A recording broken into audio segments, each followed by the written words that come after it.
नमस्कार। हम इस वीडियो में क्रांतिकारी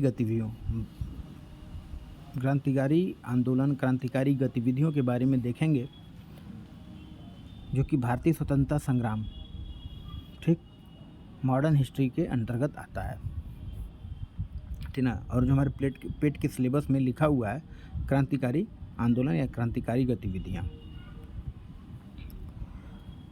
तो ये सारे क्वेश्चन पेट नहीं UPSSC के द्वारा पूछे गए हैं। और थोड़ा सा मैंने क्या किया है कि थोड़े फैक्ट्स और लिए हैं, क्योंकि फैक्ट्स की कोई सीमा नहीं होती है और दूसरे जो क्वेश्चंस पूछे जा सकते हैं या फिर पूछे गए हैं उनको भी हमने इस वीडियो में ऐड किया है। चलिए तो शुरू करते हैं वीडियो।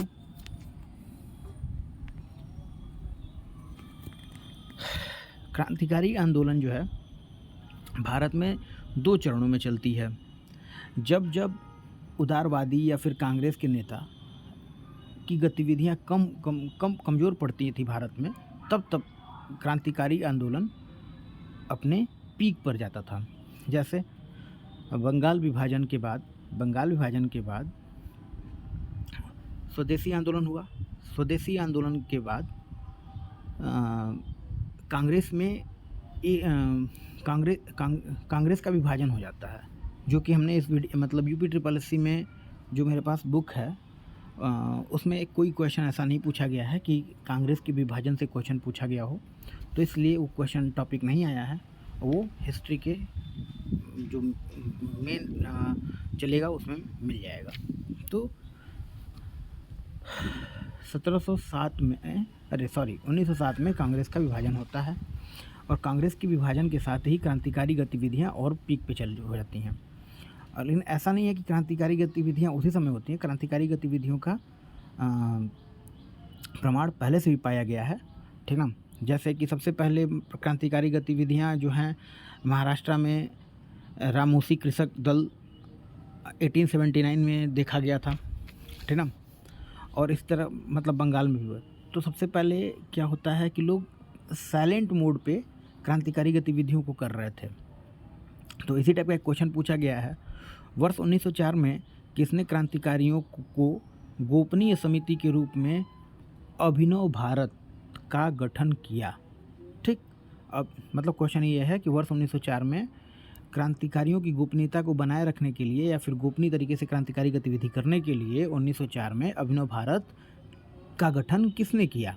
तो आंसर है विनोद दामोदर सावरकर। विनोद दामोदर सावरकर, इनका जन्म कब हुआ था? 28 मई 1883 को और मृत्यु हुई थी 26 फरवरी 1966 को।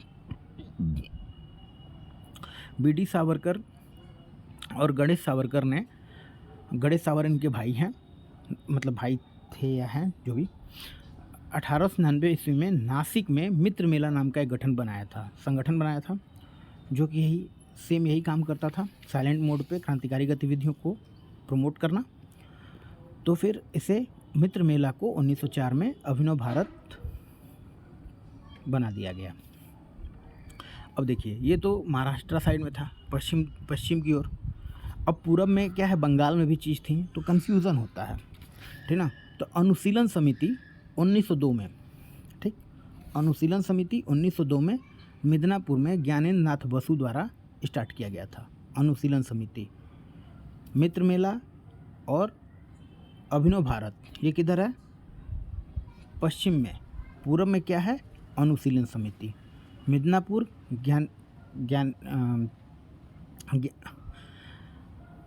ज्ञानेंद्र नाथ बसु द्वारा, और इसे मिदनापुर में चलाया जा रहा था ज्ञानेंद्र नाथ बसु द्वारा, और कलकत्ता में पी मित्र द्वारा चलाया जा रहा था। और इन्हीं की एक पत्रिका थी युगांतर, ठीक। युगांतर जो है वारिंद्र कुमार घोष द्वारा और भूपेंद्र नाथ दत्त द्वारा चलाया जा रहा था, स्टार्ट किया गया था युगांतर। ये क्वेश्चन पूछता है कई बार। और कब स्टार्ट किया गया था? 1906 में। और युगांतर में ही एक, जैसे कि युगांतर पत्रिका है, उसका कुछ संकलन था, ठीक ना। उसके संकलन को एक जगह एकत्रित किया गया था, कुछ संकलन को, कुछ उसके लेखों को संकलित करके बनाया गया था। मुक्ति कौन पाथे, ये भी क्वेश्चन पूछा गया है। मुक्ति कौन पाथे, और जिसमें ये कहा गया था कि जो भारतीय सैनिक हैं, मतलब जो भारतीय लोग अंग्रेजी सेना में हैं, वो क्रांतिकारी गतिविधियों को थोड़ा बढ़ावा कर सपोर्ट करने के लिए अपने हथियार भारतीय क्रांतिकारियों को दे दें। ओके, अगला क्वेश्चन। स्वतंत्रता सेनानियों भगत सिंह, सुखदेव और राजगुरु को कब फांसी दी गई थी? 3 स्वतंत्रता सेनानी भगत सिंह, सुखदेव और राजगुरु, इंपॉर्टेंट चीज़ है, 23 मार्च 1931 को फांसी दी गई थी। अब इनको फांसी क्यों दी गई थी, इसके पीछे 1-2 कारण है। सबसे बड़ा इम्पोर्टेंट कारण तो ये है कि इन्होंने लाहौर षड्यंत्र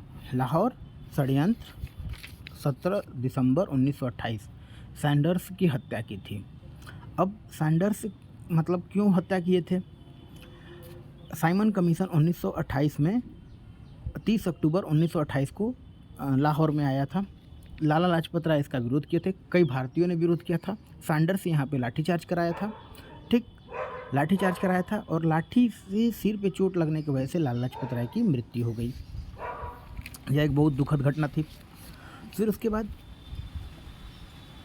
पब्लिक सेफ्टी बिल को लेकर भगत सिंह और बटुकेश्वर दत्त ने 8 अप्रैल 1929 को केंद्रीय असेंबली में बम फेंका था, ठीक, और ये बम किसी को मारना नहीं था, गवर्नमेंट का अट्रैक्शन अपनी ओर लाना था कि हम भारतीयों की भी बात सुनी जाए, ठीक। इसलिए इनको 23 मार्च 1931 को फांसी दी गई थी। किसे? भगत सिंह, सुखदेव और राजगुरु को। और एक क्वेश्चन और है, इनकलाब जिंदाबाद का नारा किसने दिया था? ये आज भी बहुत पॉपुलर है, इनकलाब जिंदाबाद का मतलब होता है हक की लड़ाई। हसरत मोहानी द्वारा दिया गया था और इसको प्रमोट किए थे, लोकप्रिय कौन बनाया था? भगत सिंह ने बनाया था इसे लोकप्रिय। अगला क्वेश्चन है, 18 अप्रैल 1930 को हुई चिटगांव शस्त्रागार छापे की घटना का नेतृत्व गणेश घोष ने किया था, ठीक। ऑप्शन में क्या था? देखिए, ऑप्शन में क्वेश्चन में दिया गया था गणेश घोष जो हैं इससे जुड़े हुए थे, बाकी और 3 लोगों का नाम इससे जुड़ाव भी नहीं था। मुख्य रूप मतलब इसका नेतृत्व कौन किया था? चिटगांव शस्त्रागार, मतलब शस्त्र, अंग्रेजों के शस्त्र को लूटना था, ठीक ना। चिटगांव कहाँ है? बंगाल में, मतलब बांग्लादेश नहीं, पश्चिम बंगाल में ही है।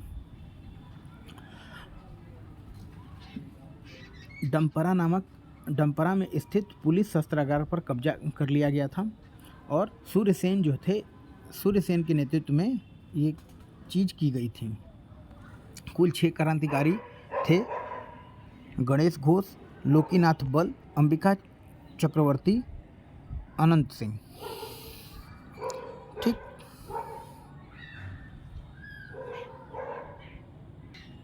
अगला क्वेश्चन है, खुदीराम बोस को ब्रिटिश न्यायाधीश मजिस्ट्रेट किम्सफोर्ड की हत्या के प्रयास के लिए फांसी दिया गया था। एक इम्पॉर्टेंट है, खुदीराम बोस, ठीक। 30 अप्रैल 1908 को खुदीराम बोस को फांसी दी गई थी। ये सबसे नौजवान क्रांतिकारी थे, 18 वर्ष की उम्र में इनको फांसी दी गई थी, मतलब सबसे कम उम्र में इनको फांसी दी गई थी, इसलिए बहुत इम्पॉर्टेंट है खुदीराम बोस। और इनके साथ कौन थे किंग्सफोर्ड की हत्या करने का प्रयास में? और कौन थे? प्रफुल्ल चाकी, जो कि आत्महत्या कर लिए थे। अगला क्वेश्चन है, बहुत इम्पॉर्टेंट है, काकोरी षड्यंत्र केस। काकोरी एक जगह है, लखनऊ के बगल में पड़ता है, ठीक ना। यहाँ पे क्या करना था, अंग्रेज़ों के पास, मतलब अंग्रेज़ों के शस्त्रों को लूटना था। कौन? HRA के लोग। HRA क्या है? हिंदुस्तान रिपब्लिकन एसोसिएशन, एक संगठन थी, क्रांतिकारी संगठन, ठीक है। और इसका विचार कि सबसे पहले कौन लाता है? कि राम प्रसाद बिस्मिल मतलब विचार करते हैं, मतलब आइडिया, थॉट, ये मतलब सोचते हैं कि काकोरी षड्यंत्र किया जाए, जिससे उसमें क्या किया जाएगा। एक ट्रेन का नाम है 8 डाउन ट्रेन, जो कि सहारनपुर से लखनऊ चल के आ रही थी, जिसमें अंग्रेज़ों का शस्त्र रखा हुआ था, उसे लूटना था। और इसे लूटने का विचार सबसे पहले किसने बनाया? राम प्रसाद बिस्मिल ने। और इसके साथ 13 लोग शायद इसमें जुड़े थे इस घटना के साथ, ठीक ना। तो मौके पे जो लोग पकड़े गए उनको फांसी दी गई, कुछ लोग को, ऐसा हम देखते हैं अभी। राम प्रसाद बिस्मिल, गोरखपुर में इनको फांसी दी गई थी, क्वेश्चन पूछा है। अशफाकुल्ला खान को फैजाबाद में दी गई, राजेंद्र लहड़ी को गोंडा में, और रोशन लाल को प्रयागराज में। सबसे पहले राजेंद्र लहड़ी को दी गई रहती है 17 दिसंबर 1927 को फांसी दिया गया। बाकी लोगों को 19 दिसंबर 1927 को। सचिन सान्याल को आजीवन कारावास दिया गया। मनमथ नाथ को 14 वर्ष का कारावास दिया गया। चंद्रशेखर आज़ाद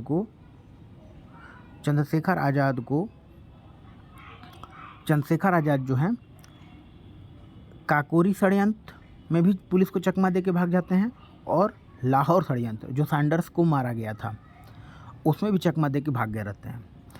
चंद्रशेखर आज़ाद को पुलिस जो है अल्फ्रेड पार्क इलाहाबाद में 27 फरवरी 1931 में घेर लेती है, और ये अपने खुद को मार लेते हैं। ये कहते हैं कि हमको अंग्रेज़ों की गोली से नहीं मरना है, हमको अपने गोली से मरना है।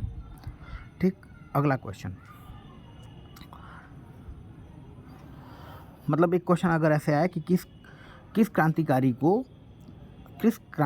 को अंग्रेजी पुलिस या चाहे अंग्रेजी सेना नहीं पकड़ पाई, तो उसका आंसर है चंद्रशेखर आज़ाद का। ठीक, गदर आंदोलन, ये बहुत इम्पोर्टेंट है। गदर आंदोलन क्या है? गदर होता क्या था, मतलब बात समझिए। होता क्या था कि भारत में कोई भी क्रांतिकारी गतिविधियां अच्छे से नहीं हो पाती थी, प्लानिंग नहीं बन पाता था, इनका कोई एक कार्यालय होता था, उस पर पुलिस छापा मार देती थी। ठीक, तो ये लोग देश के बाहर क्रांतिकारी गतिविधियों के लिए प्लानिंग करने के लिए, न्यूज़पेपर छापने के लिए ये लोग बाहर छापते थे, और दूसरे को अवेयर करते थे और जागरूक करते थे, और कहते थे कि क्रांतिकारी आंदोलन से आप जुड़िए। तो उसी टाइप का एक गदर एक न्यूज़पेपर था, ठीक, जो कि कहाँ छपता था? अमेरिका के सैन फ्रांसिस्को में। ठीक, 1 नवंबर 1913 से छपना शुरू हुआ, और ये सबसे पहले उर्दू में छपा था। फिर उसके बाद 9 दिसंबर 1913 को ये गुरुमुखी भाषा में छपना शुरू हुआ, और इसके पहले पेज पर, फ्रंट पेज पर लिखा रहता था अंग्रेज़ों का काला चिट्ठा। ठीक, अंग्रेज़ों का काला चिट्ठा। और इसको देख के अंग्रेज़ों को मतलब बहुत बुरा लगता था, क्योंकि ये अंग्रेज जो भारतीयों के साथ गलत शोषण वाला काम कर रहे थे, और उसके बारे में दुनिया को ये जताना चाहते थे ये क्रांतिकारी। तो ये अंग्रेज़ों को बुरा लगता था कि भाई ऐसा क्यों किया जा रहा है।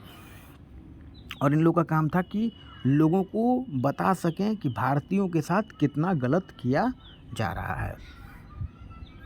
ठीक, तो इसके अध्यक्ष कौन थे? सोहन सिंह भाखना, कई बार क्वेश्चन पूछा गया है। मंत्री कौन थे? लाला हरदयाल। और कोषाध्यक्ष कौन थे? काशीराम। अब एक अगला क्वेश्चन, मतलब यूपी ट्रिपल एससी में तो शायद नहीं पूछा गया है, बट हमने नोट किया है, ये आप सुन लीजिए, बहुत काम की चीज़ है। कामागाटा मारू प्रकरण।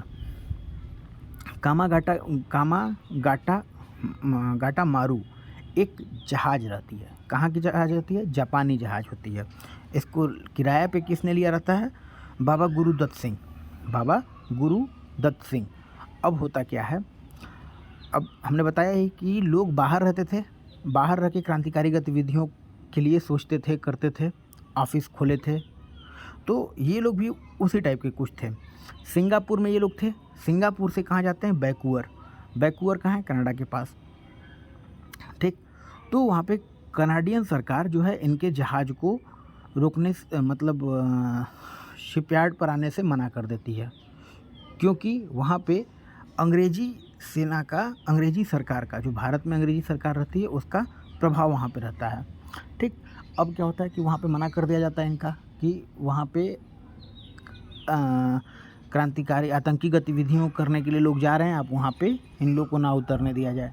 तो ये लोग उल्टा आते हैं, उल्टा मतलब भारत आते हैं। भाई कहाँ जाएंगे? भारत आएंगे। भारत में ये लोग कहाँ आए? बंगाल। बंगाल मतलब बज। अब यहाँ पर इन लोगों को क्या किया गया? गिरफ्तार करने लगा, मतलब यहाँ की जो पुलिस थी, अंग्रेजी पुलिस, गिरफ्तार करने लगी।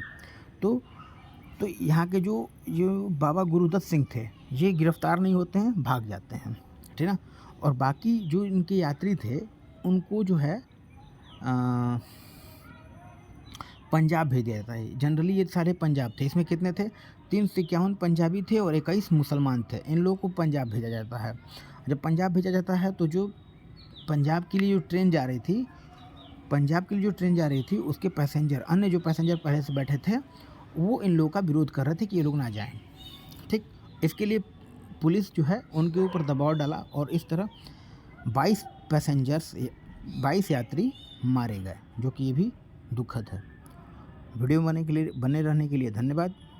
आगे इसी प्रकार सारी वीडियो बनेगी आगे क्रम में। अगली वीडियो का इंतज़ार करें। धन्यवाद।